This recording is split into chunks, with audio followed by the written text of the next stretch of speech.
세상에 어떻게 이런 일이 일어날 수 있는지, 제가 작년에 겪었던 일은 아토피감으로 정말 황당한 일입니다. 참 누구에게도 속 시원히 털어놓을 수 없었는데 오늘 모두 털어놓고 다 내려놓으려 합니다. 전 올해 33살 먹은 이혼남입니다. 참 어디서부터 말을 꺼내야 할지 전 재작년에 저보다 4살 어린 여자와 사내 연애 후 결혼하게 됐습니다. 전 와이프는 술을 좋아하고 노는 걸 좋아했지만 연애에는 서툴렀고 남자를 진지하게 만나본 건 처음이라며 저만 보면 수줍어하는 그 모습. 전 그 모습에 반했었죠. 저희는 비슷한 집안의 같은 회사에 서로 모난 거 없이 부족한 거 없이 비슷비슷하게 그냥 무탈하게 평탄하게 결혼에 골인하게 되었죠. 신혼여행은 하와이로 갔습니다. 전 와이프는 혼전 순결주의자라서 1년 연애 동안 별다른 진도를 빼지 못했기에 하와이에서 지냈던 그 밤이 첫날 밤이었죠. 네, 좋았습니다. 자세한 얘기는 생략할게요. 아무튼 그렇게 행복한 시간을 보냈었고 전 술을 잘 못하지만 전 와이프는 타고난 술꾼이었기에 일정 내내 제가 먼저 골아떨어졌었고 전 와이프는 새벽까지 혼자 술을 마셨는지 아침에 눈을 떠보면 비몽사몽 제 옆에서 잠들어 있었습니다.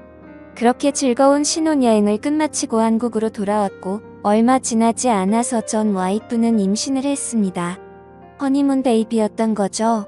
근데 그땐 너무 좋아서 의심할 겨를도 없었지만 생각해보면 아직 아이 기획이 없어서 제가 피임을 했었는데 하나도 의심하지 않고 그냥 마냥 좋아한 제가 미련스럽고 바보 같네요.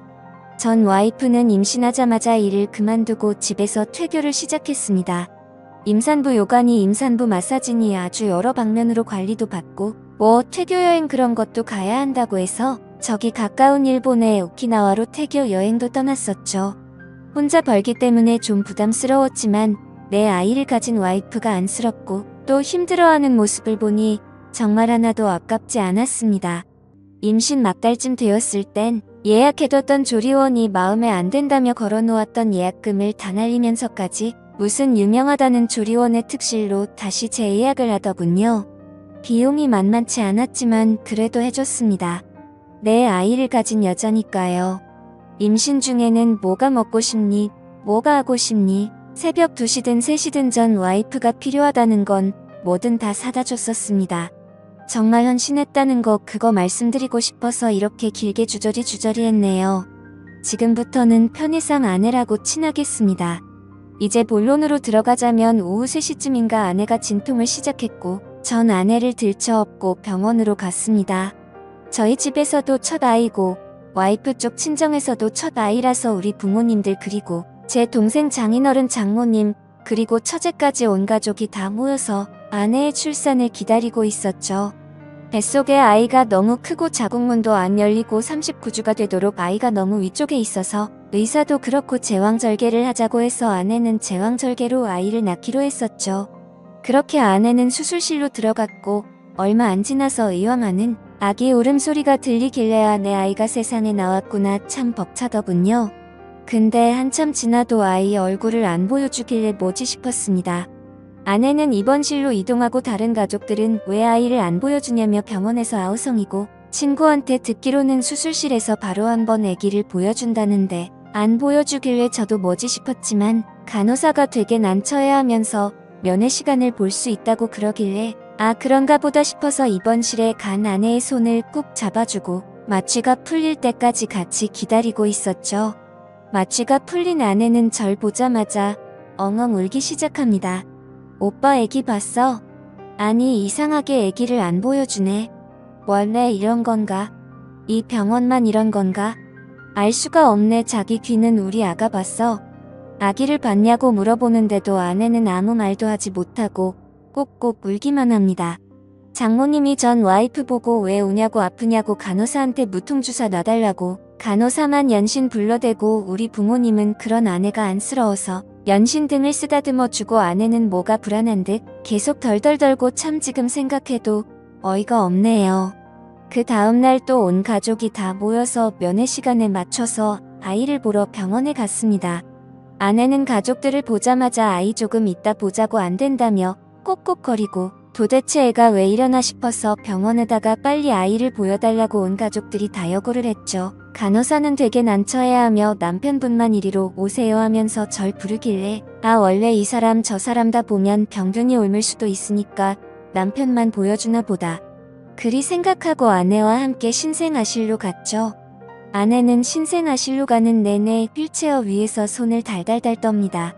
전 아무것도 모르고 이 애기가 그렇게 보고 싶냐 덜덜덜하는 아내 손을 꾹 잡아주며 신생아실로 가는데 간호사가 데리고 나오는 아이 좀 피부가 까무잡잡합니다.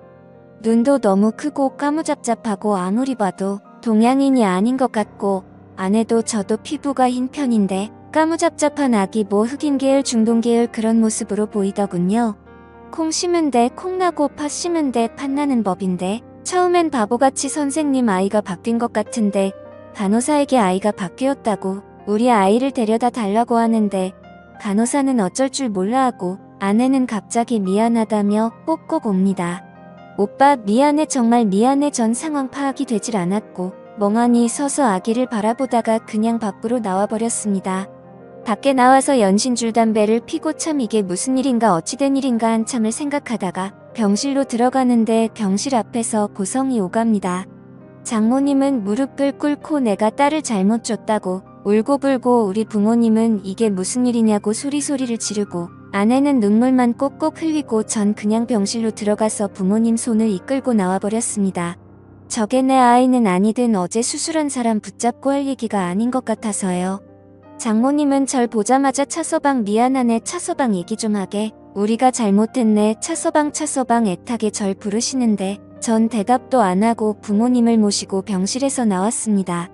4일 뒤 아내가 퇴원을 하고 처갓 댁으로 와달라고 하더군요.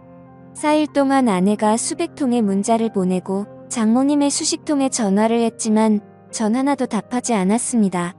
그냥 이혼 서류를 챙겨서 아내 퇴원 당일 처갓 댁으로 향했죠. 그제서야 전 입을 열고 물었습니다. 어찌된 일이냐고 왜 피부색이 저러며 애 눈 코 입이 외국인 같냐고.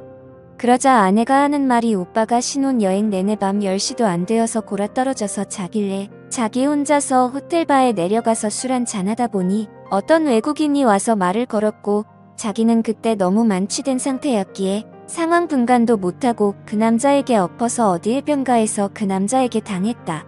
술이 너무 취했었기 때문에 난 그게 꿈인 줄 알고 아무 말도 안 했었는데 애가 태어나 보니 그게 꿈이 아니라 실제 있었던 일이구나. 이제 생각이 났다며 참말도 안 되는 핑거리를 늘어놓더군요. 장모님은 차서방, 우리 딸도 당한 거네. 자네도 알지 않는가 우리 딸 제대로 된 연애도 한번 못해보고 자네한테 바로 시집가는 거네. 실수지 않는가. 한 번만 용서해주고 아이는 내가 절대 자네 눈에 보이지 않게 잘 숨겨서 키우겠네. 원한다면 외국으로 보내던지 어디 아이 없는 부모들한테 입양을 보내던지 자네가 원하는 대로 해주겠네. 계속 연신 저에게 사정을 하시고 장인어른은 계속 한숨만 쉬시고 그 와중에도 정말 아내가 그 남자에게 당했던 거라면 용서해야 할까? 별의별 수백 가지 생각이 다 들더군요. 제가 아내에게 첫 남자인 건 맞으니까요. 전 고민해본다고 하고 집으로 돌아왔습니다. 그리고 집에 와서 신혼집에서 컴퓨터를 켜서 이것저것 검색을 해보는데 문득 아내가 의심스러워져서 아내의 네이버 아이디로 로그인을 해봤죠. 참 제가 판도라의 상자를 열었더군요. 아내는 네이버 지식인의 처녀 막수술 그리고 성형 임신 중 친자 확인 해외 입양 등등 참 여러 질문을 올려놨고 그 질문들을 모두 읽어보니 아내에게 제가 첫 남자가 아니라 아내는 수술을 해서 처녀인 척 했었던 거였고 그 남자에게 당했다는 사실을 까맣게 잊고 있었던 것도 아니고 실은 다 알고 있었기에 임신 중에 친자 확인을 할 수 있는지 애를 가족들 몰래 낳을 수 있는지 참 이것저것 말도 안 되는 질문들을 연신 하루에도 두세 개씩 했더군요. 참 지금 생각해보니 당했다는 것도 거짓답습니다. 당했으면 남편인 나한테 말해서 그 남자를 잡을 생각을 했어야지. 전 그냥 두 말 안 하고 그 지식인 질문들을 프린트해서 이혼 서류와 함께 아내에게 보냈고 아내는 군말 없이 이혼 서류에 도장을 찍었습니다. 그렇게 저의 짧은 결혼 생활이 끝났고 아내는 지금 무얼 하는지 전혀 소식을 모릅니다. 동기에게 물어보니 육아휴직을 끝내고 퇴사했다고 하더군요. 저도 회사에 이미 소문이 다 난 터라 더 회사를 다니기 민망해서 다른 회사로 이직을 했고, 참 저도 지금은 담담하게 글을 써내리고 있지만 그때 당시에는 술독에 빠져서 매일매일 술만 마시고 그렇게 지냈었네요. 지금은 그냥 아무 감정도 없고 아무렇지 않습니다.